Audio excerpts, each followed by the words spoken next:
medyo nanunuyo na yung mga halaman ng aking kaibigan dito sa Quezon City, pati yung mga grass, yung Carabao grass na tutuyo na at kitang-kita dito epekto ng sobrang init. At syempre yung mga halaman dito sa gilid medyo nawala na rin dahil sa sobrang init, natutuyo na sila.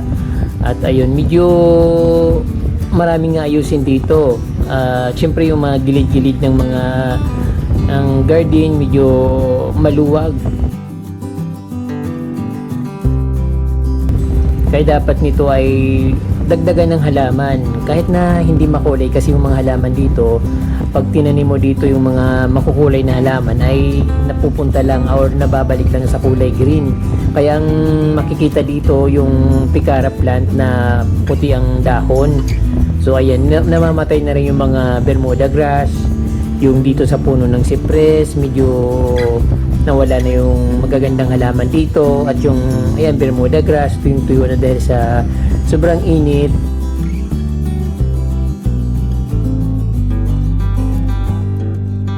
Ayan sa gitna, ayan pinapakita kong gilid na yan ay dapat lagyan ng mga halaman. At dito sa bandang may cypress, kailangan ma-form at madagdagan ng halaman sa ilalim para magmukhang garden ulit, pagmukhang maganda ulit yung garden.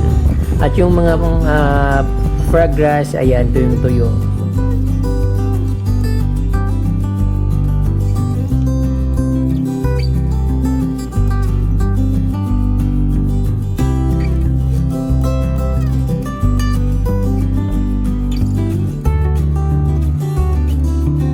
So ayan mga kapromdi, sinisimulan ko ng pagandahin ulit ang garden ng aking kaibigan. At syempre hinukay-hukay ko yung yung ilalim ng halaman para may mapaglagyan akong mga itatanim ko. At syempre pinaghukay-hukay ko yung ilalim ng halaman, yung puno ng halaman, para mataniman ko ulit ng panibagong halaman katulad ng kutsarita na pula. Yung tinatanim ko.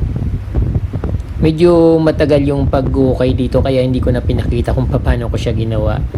At ay tinatanim ko na lang. So alam niyo naman kung paano maghukay. Kaya ayan, para hindi masyadong mahaba yung process.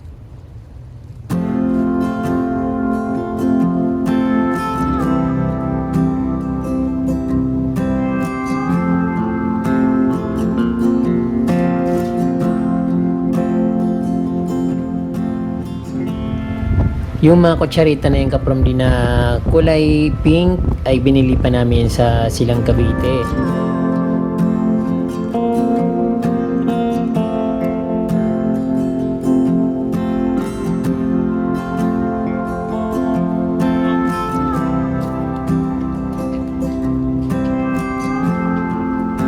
Ito naman kapromdi yung topia plants na itatanim ko naman dito sa ilalim ng cypress.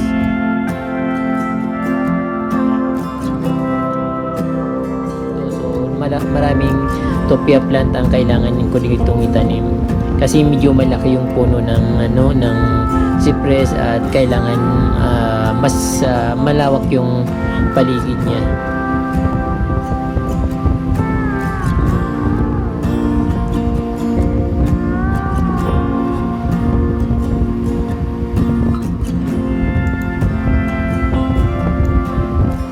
Medyo bitin yung yung mga halaman ko konti, kaya medyo nilayo-layo ko siya dahil ang binili namin ng kaibigan ko para nasa 20 pieces lang yata or 20 pots na topia na halaman. Kaya yung hindi magkasya sa napakalaking puno nito dahil pinalawa ko yung hukay para yun ang sabi ng friend ko, sumusunod lang naman ako sa kaibigan ko kasi siyang boss ko dito at kung anong gusto niya sa kanyang garden. So tinutulungan ko siya para magkaroon siya ng libangan at hindi siya naiinip kasi meron siyang depression. So sabi ko magandang gamot yung paghahalaman para panandali ang makalibang sa maraming iniisip ng isang may depression. Kaya ito sana makatulong ito ng malaki sa kanya.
So dito naman kaprom di naghukay na naman ako ng panibagong tataniman ng halaman na medyo malaki na.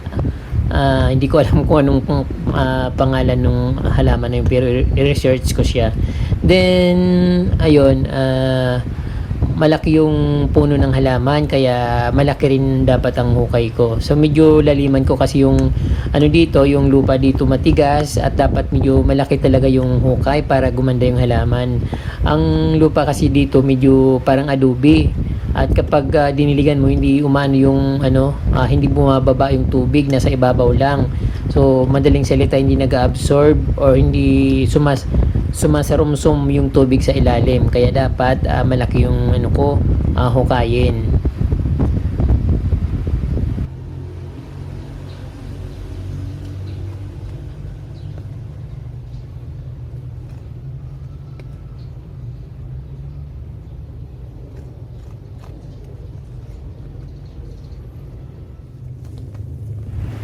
So ayun, tinatry ko kung tama na yung hukay na ginawa ko para sa tataniman ko ng halaman.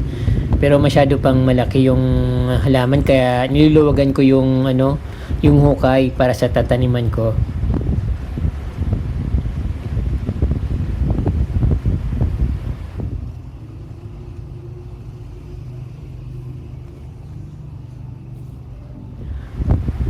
Medyo malalim na yung nahukay ko, pero siguro tama lang yun doon sa puno ng halaman kasi napakalaki niya.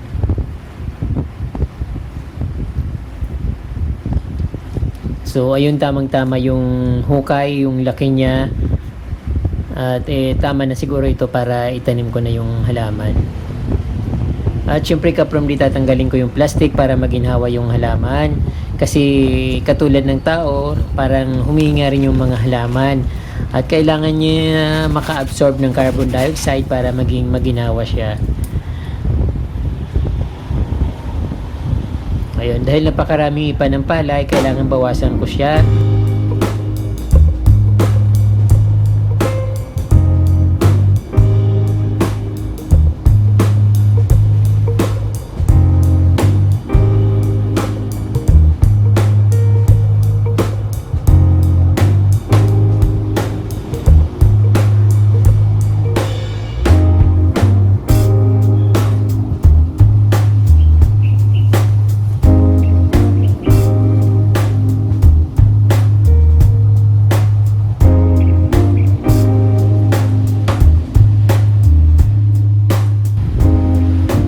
So ayun, na tama na siguro yung binawas ko na ipa, then tatabunan ko siya ng lupa.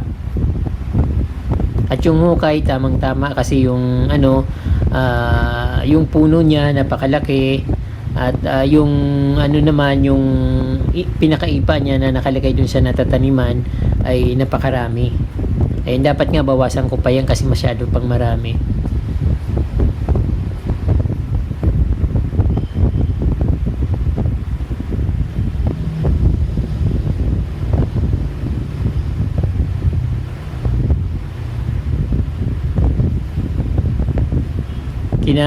Kinakaladkad ko yung lupa doon sa likod para maging mas lumaki pa yung hukay niya, kasi mas malakang hukay mas maganda para sa halaman at nakakaginawa siya ng mas maluwag.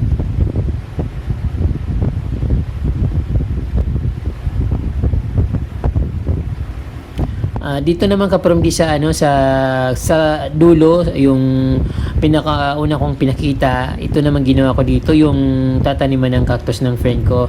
So dapat ang kaibigan ko gagawa nito, kaya pinabayaan ko siya, pero sabi niya ako na lang gumawa, siguro hindi niya maisip kung anong gagawin, kaya ito ako na lang nagpatuloy. So actually yung taniman na to ng cactus, yung mga na yan, yung buhangin, inilagay niya doon sa gitna ng garden. So hindi siya magandang tingnan. Kaya dito biglang nagbago yung isip niya. Sabi niya, ikaw na lang gumawa. Kaya syempre nasa isip ko yung nandito dapat dito yung cactus sa gilid.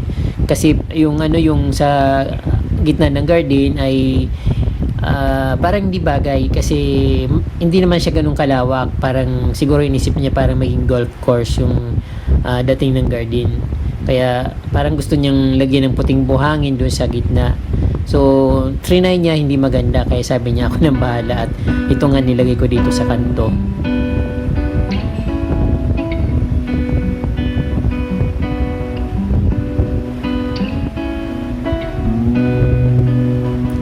So, ayun, niripat ko yung kutsarita na pula para magkaroon ng konting kulay dito sa natataniman ng cactus. So ayun, hindi ko na naipakita yung kung paano ko ginawa yung landscape dito sa nilagyan ko ng cactus kasi biglaan lang.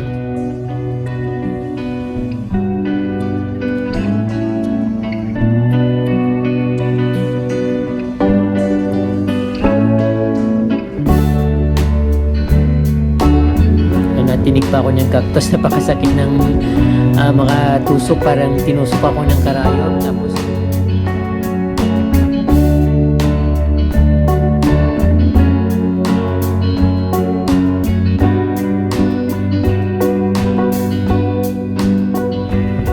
yung mga bato naman, inipon lang namin dito yan.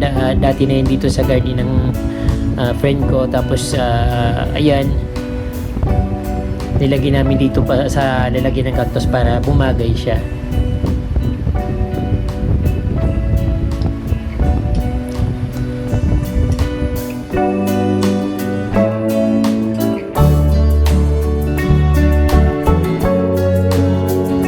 So ayan mga kapramdi, yung mga halaman na nakatanim doon sa tinaniman ko ng cactus, dito ko naman ililipat sa ito sa hinuhukay ko, sa inaayos ko. So yung mga cactus na yun dito tinanim ng friend ko, so hindi bagay, kaya sabi niya ako na lang bahala, at nilipat ko nga doon sa dulo sa kanto. Kaya dito naman ang itatanim ko yung mga halaman na galing doon sa tinaniman ko ng cactus. So ayun mga kapromdi, abangan nyo yung susunod na video para makita nyo kung anong ginawa ko dito sa garden ng friend ko. So major renovation sa kanyang garden at napakaganda na ng damo, at ayun, medyo naging maayos na yung garden niya. Hope na mayroon na siyang libangan.